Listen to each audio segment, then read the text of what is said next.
Hello दोस्तों, welcome to transition classes. तो friends, आशा રાખું છું તમે બધા મજામાં છો। મસ્ત G3SSB એટલે કે ગુજરાત ગૌણ સેવા પસંદગી મંડળની અંદર અત્યારે આઈટીઆઈ સુપરવાઇઝર ઇન્સ્ટ્રક્ટરની ભરતી બહાર પડી ગઈ છે। જે પીડીએફ નોટિફિકેશન છે ઓફિશિયલ વેબસાઇટ ઉપર આવી ગઈ છે। ફોર્મ ભરવાના સ્ટાર્ટ થઈ ગયા છે। આપણા બધા ટ્રાન્ઝિશન ક્લાસીસના વોટ્સએપ ગ્રુપ, ટેલિગ્રામ ગ્રુપની અંદર નોટિફિકેશન જે છે એ મોકલી દીધેલી છે, બરાબર। ન જોડાણા હોય તો ડિસ્ક્રિપ્શનમાં ટ્રાન્ઝિશન ક્લાસીસનું વોટ્સએપ અને ટેલિગ્રામ ગ્રુપનું લિંક આપેલી છે, ત્યાંથી તમે જોડાઈ શકો છો, બરાબર। વન બાય વન આપણે ભરતી વિશે જોતા જઈએ।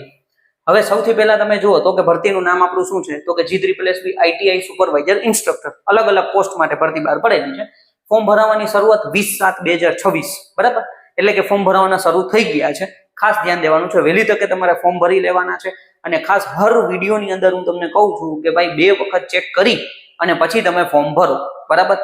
કારણ કે ઘણા બધા વિદ્યાર્થી મિત્રોનો પછી પ્રશ્ન આવે કે મારે ભાઈ મારા પપ્પાના નામમાં ભૂલ થઈ ગઈ, ઓમાં ભૂલ થઈ ગઈ, સ્કૂલના પર્સન્ટેજમાં ભૂલ થઈ ગઈ, તો ત્યારે પછી તમે કોઈ ફી ભરી દીધા પછી કોઈ તમે કંઈ ફેરફાર નહીં કરી શકો, તમારે નવું જ ફોર્મ ભરવું જોશે। એટલે એના કરતા મેઇન વસ્તુ એ છે, જ્યારે તમે ફોર્મ ફાઇનલ સબમિટ કરો છો ત્યારે 2 વખત એક વસ્તુ, તમારો નામનો સ્પેલિંગ એ 2 વખત ચેક કરો, સાચો છે ખોટો છે, એ પછી જ ફાઇનલ સબમિટ કરો, બરાબર। છેલ્લી તારીખ છે 3/8/2026, બરાબર। 3/8/2026 છે એ ફોર્મ ભરવાની છેલ્લી તારીખ છે। એની પહેલા તમારે ફોર્મ ભરી ફી ભરી સબમિટ કરી દેવાનું છે, બરાબર। એટલે ખાસ ધ્યાન, મેં તો વહેલી તકે તમારે ફોર્મ ભરી દેવાનું છે। શક્ય હશે તો 1-2 દિવસની અંદર હું વિડીયો પણ બનાવી દઈશ ફોર્મ કેવી રીતના ભરવાનું છે। પોસ્ટની વાત કરીએ તો સુપરવાઇઝર ઇન્સ્ટ્રક્ટર પોસ્ટનું નામ છે। હવે એની અંદર તમે જુઓ તો કે ભાઈ સિવિલની અંદર ભરતી આવેલી છે, ઇલેક્ટ્રિકલની અંદર આવેલી છે, એમ્પ્લોયેબિલિટી ગ્રુપની અંદર વેકેન્સી બહાર પડેલી છે, ફેબ્રિકેશન ગ્રુપની અંદર ભરતી બહાર પડેલી છે, મેડિકલ અને નર્સિંગની અંદર ભરતી બહાર પડેલી છે, પછી એપ્રલ અને ફેશન માટે વેકેન્સી બહાર પડેલી છે, રેફ્રિજરેશન અને એર કન્ડિશનિંગ, બરાબર, આ ડિપાર્ટમેન્ટ છે। આ ડિપાર્ટમેન્ટની અંદર ભરતી બહાર પડેલી છે। હવે જેમ કે ભાઈ ઇલેક્ટ્રિકલના વિદ્યાર્થી મિત્રો હોય તો એને ઇલેક્ટ્રિકલમાં ફોર્મ ભરવાનું છે, સિવિલના વિદ્યાર્થી મિત્રો હોય તો એને સિવિલમાંથી ભરવાનું છે, કોઈ ફેશન ડિઝાઇનિંગ કર્યું હોય તો એને એપ્રલ અને ફેશનમાંથી ફોર્મ ભરવાનું છે। જે ડિપાર્ટમેન્ટમાં જે વેકેન્સી પ્રમાણે તમે ફિટ થતા હોય એમાં તમારે ફોર્મ ભરવાનું છે, બરાબર। હવે પગાર ધોરણની વાત કરીએ। પગાર ધોરણ તમે જુઓ તો પહેલા 5 વર્ષ માટે ફિક્સ પગાર છે 40,800 રૂપિયા પ્રતિ માસ, દર મહિને 40,000 રૂપિયા તમને પગાર ફિક્સ આપશે, બરાબર, 5 વર્ષ સુધી। જેવા તમારા 5 વર્ષ સક્સેસફુલી કમ્પ્લીટ થઈ જાય છે તે પછી તમે એઝ અ ગવર્મેન્ટ એમ્પ્લોય તરીકે, બરાબર, એટલે તમારા 5 વર્ષ કમ્પ્લીટ થઈ ગયા એટલે એ ફિક્સેશન પીરિયડ હોય છે। ત્યાર પછી તમે જે ફૂલ પે સ્કેલની અંદર તમે આવી જાવ છો, એટલે તમે જોબે લાગ્યા એ જ તમારી ગવર્મેન્ટ જોબ થઈ જ જાય છે, બરાબર। કેટલાયને મનમાં પ્રશ્ન હોય કે 5 વર્ષ પછી, હા, બની શકે કે 5 વર્ષમાં તમે કામ સારું ન કરો અને તમે કોઈ સાહેબારે માથાકૂટ કરી લ્યો એવી બધી મોટી, તો તમને કાઢી શકે છે, બાકી જનરલી કોઈ એવું બનાવ બનતો નથી, બરાબર। એટલે 5 વર્ષ સુધી તમારે 40,800 પર મંથ ફિક્સ પગાર મળશે। ત્યાર પછી તમે જુઓ 29,200 થી લઈને 92,300 લેવલ 5 પ્રમાણે 7મા પગાર પંચ પ્રમાણે જે તમારો પગાર થતો હોય, બરાબર, તો આ પ્રમાણે તમારો પગાર બનશે, બરાબર। બની શકે 5 વર્ષ પછી નવો પગાર પંચ લાગુ પડી જતો હોય તો એ લાગુ પડતું હોય તો એ પ્રમાણે તમારા નવું પે સ્કેલ લાગુ પડી જશે, બરાબર। પરીક્ષા ફીની વાત કરીએ, જો તમે ઓપન કેટેગરીની અંદર આવો છો તો તમારે 500 રૂપિયા પરીક્ષા ફી ભરવાની છે, બરાબર। અને જો તમે ઈડબ્લ્યુએસ, ઓબીસી, એસસી, એસટી અને પીએચ કેન્ડિડેટ અથવા એક્સ સર્વિસમેન અને વુમન કેન્ડિડેટની અંદર આવો છો તો તમારે 400 રૂપિયા ભરવાના થશે, બરાબર।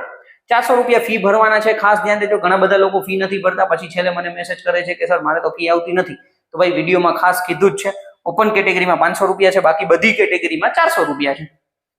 પછી ઇલેક્ટ્રિકલના ગ્રુપ માટે હવે આપણે સ્પેસિફિક કરીએ છીએ, કારણ કે આપણે ઇલેક્ટ્રિકલની ચેનલ છે, ઇલેક્ટ્રિકલના વિદ્યાર્થી મિત્ર માટે, તો કે જો તમે બી ઇલેક્ટ્રિકલ કરેલું હોય, બરાબર, તો તમારે 1 વર્ષનો અનુભવ હોવો જરૂરી છે, ફિલ્ડને રિલેટેડ અનુભવ હોવો જરૂરી છે।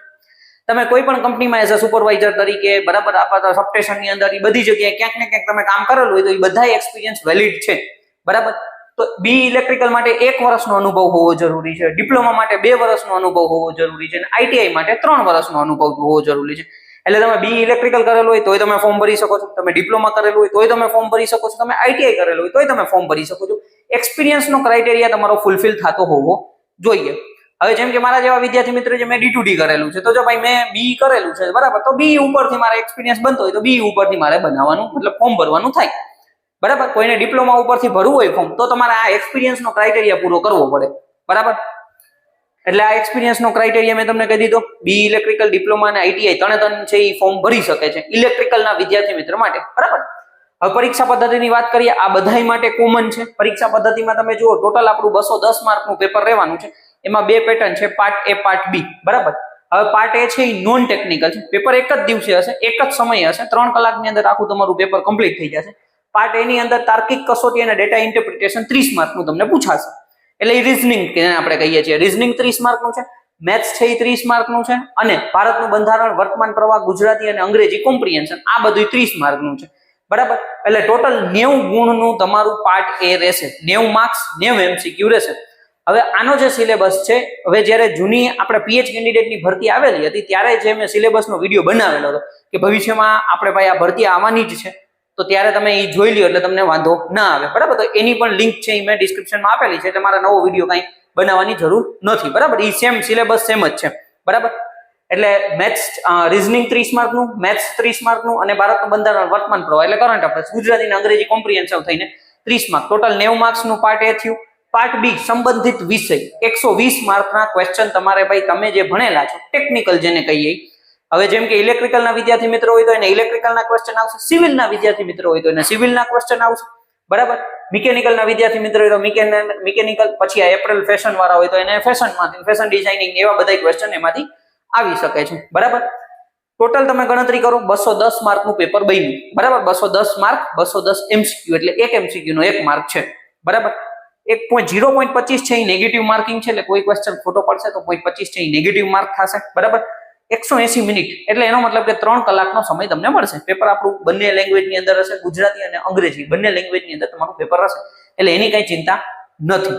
બરાબર, ટેકનિકલની તૈયારી કેમ કરવી એનો પણ વિડીયો બનાવેલો છે, ખાસ તમે જોઈ લેજો. બરાબર, એટલે તમને અત્યારથી જ માહિતી મળતી રહે. બરાબર, વય મર્યાદા અહીંયા લખેલી નથી પણ 36 વર્ષ સુધી છે. 36 વર્ષ સુધી વિદ્યાર્થી મિત્રો ફોર્મ ભરી શકે છે, અને રિઝર્વ કેટેગરીની અંદર જો છૂટછાટ આપેલી હોય તો તમે નોટિફિકેશનની અંદર તમે જોઈ શકો છો. બરાબર, એટલે આકરી માહિતી છે જે ફોર્મ ભરતી વખતે તમારે ખબર હોવી જોઈએ. બરાબર, એ મેં તમને અહીંયા જણાવેલું છે. હવે ઇલેક્ટ્રિકલમાં ટોટલ 115 જેવી વેકન્સી બહાર પડેલી છે. બરાબર, પછી કેટેગરી વાઇઝ મેં આમાં દર્શાવેલું નથી કે ભાઈ ઓપનમાં કેટલી છે, ઈડબ્લ્યુએસમાં કેટલી છે, એ નથી દર્શાવેલું, એ તમે નોટિફિકેશન ઉપરથી જોઈ શકો છો. બરાબર, બાકી કંઈ પણ ક્વેશ્ચન હોય તમે કમેન્ટ કરી શકો છો, પર્સનલમાં મેસેજ કરી શકો છો. અત્યારે ઘણા બધા મેસેજ આવે છે, બની શકે કે ભાઈ હું તમને થોડુંક લેટ આન્સર આપું, પણ આન્સર તમને આવી જશે, એટલે વારંવાર મેસેજ કે ફોન ના કરવા. બરાબર, આન્સર તમને મળી જશે, જે હું નવરો થાય છે તરત જ તમને મેસેજનો આન્સર કરી દઈશ. Okay, thank you friends.